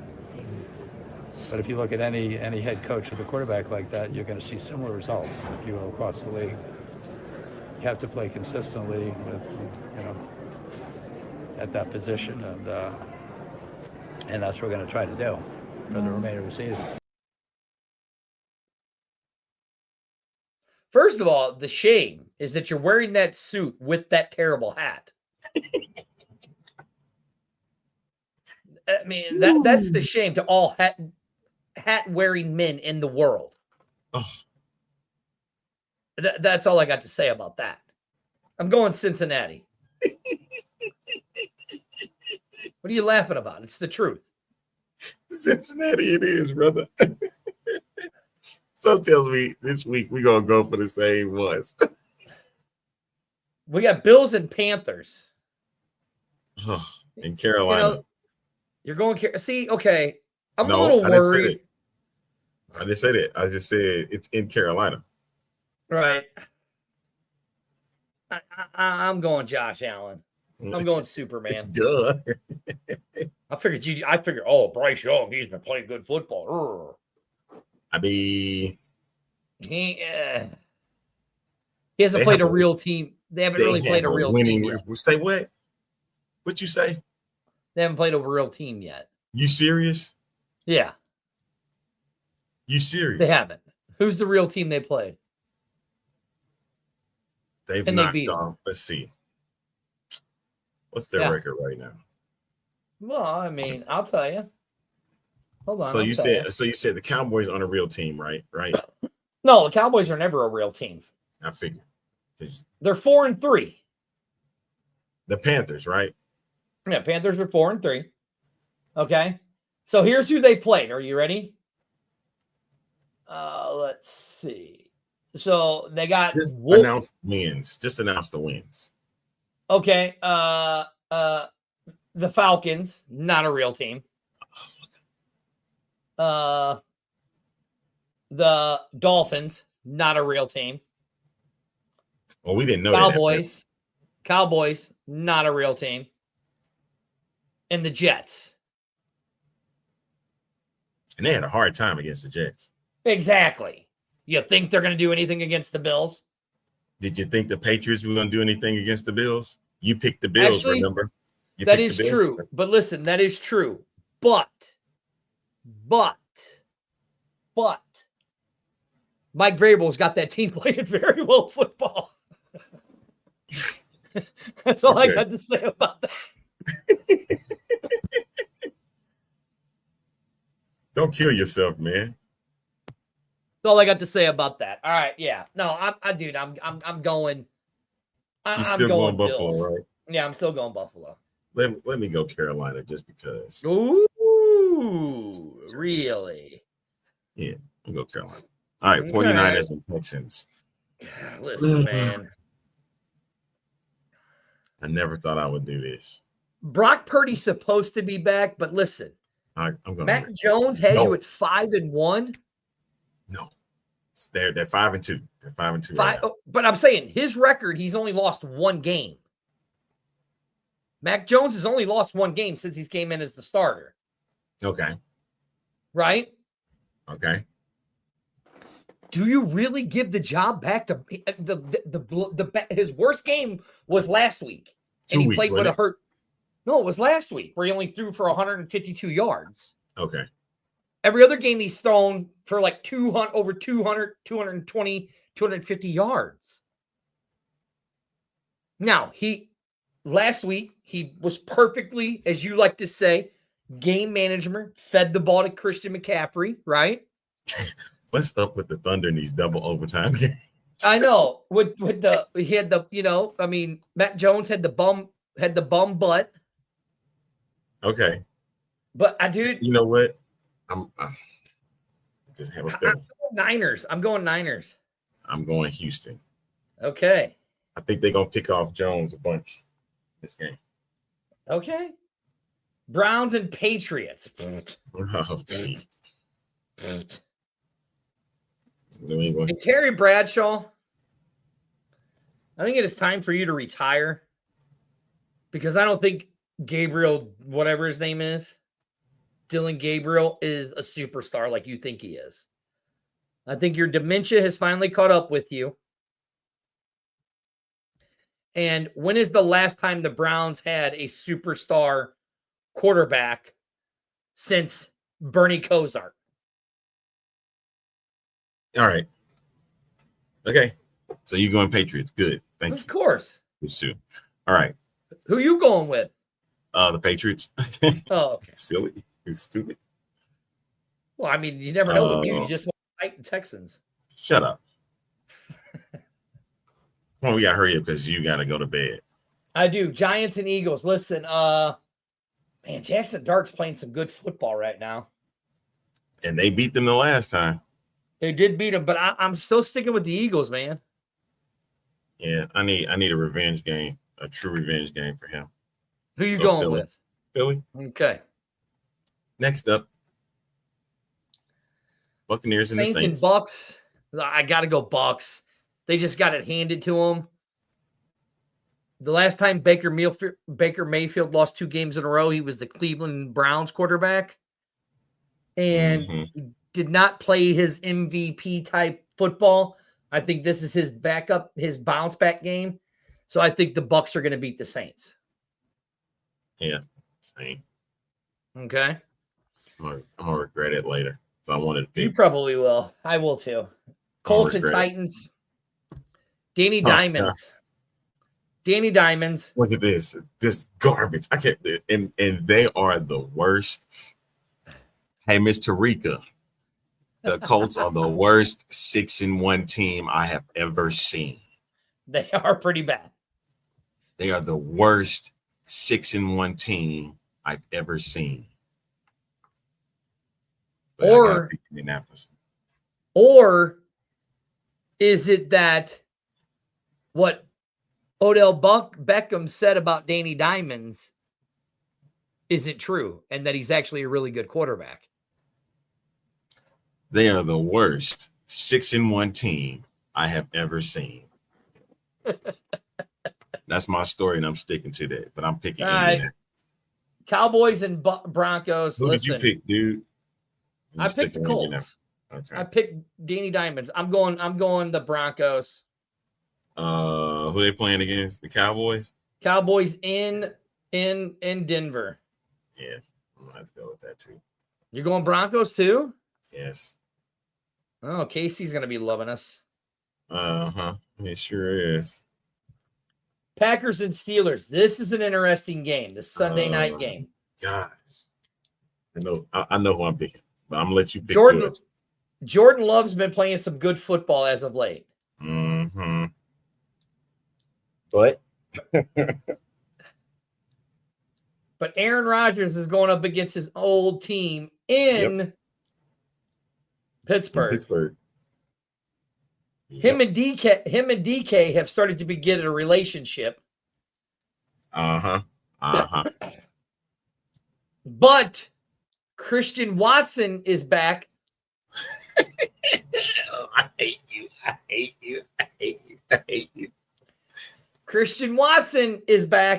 Trey Watson's boy, his brother is back. That's his brother's back. I'm going Packers. I knew it. Once you threw that second foot, I'm going with Green Bay because of Micah Parsons.